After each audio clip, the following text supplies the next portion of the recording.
servo eccellenza, si voi siete un signore, io volessi avere l'onore e vi dicere chi so papero marinare, o marito Carmenella, che la tala Lucianella che va fatta sfrenasia, ma voglio far sapere che voglio bene, che ci siamo sposati per passione, e me la passo sangue bene, per non fa mancare muorzi e pane.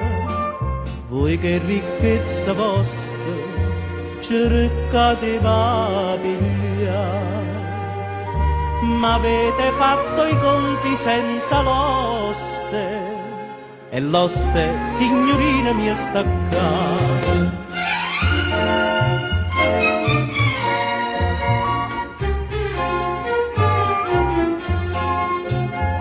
Stamattina alle 7:30 stavo già a Santa Lucia, arrischiando la vita mia, mi sono affaticato. Stamattina a casa mia, a dove sta scritto onore, c'è saluto un signore con un fasci rosa te. A chi voleva dare? L'immaginate, però se l'ha portata una volta. Io che non sono ricca e so alfabeto, se io trovo la giadì, voi non servite. Moglie ma Carmenella, non dicerà mai sì. È onesta e si tenita una sorella, o stessa fascinosa ciò per te.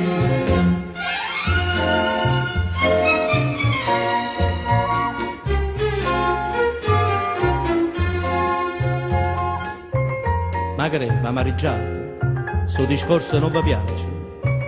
Voi va vita fa capace che sta storia ha da fornire. Si v'ingoccia una volta che passate per sta via. Giuro prive mamma mia, non vi faccia passare più.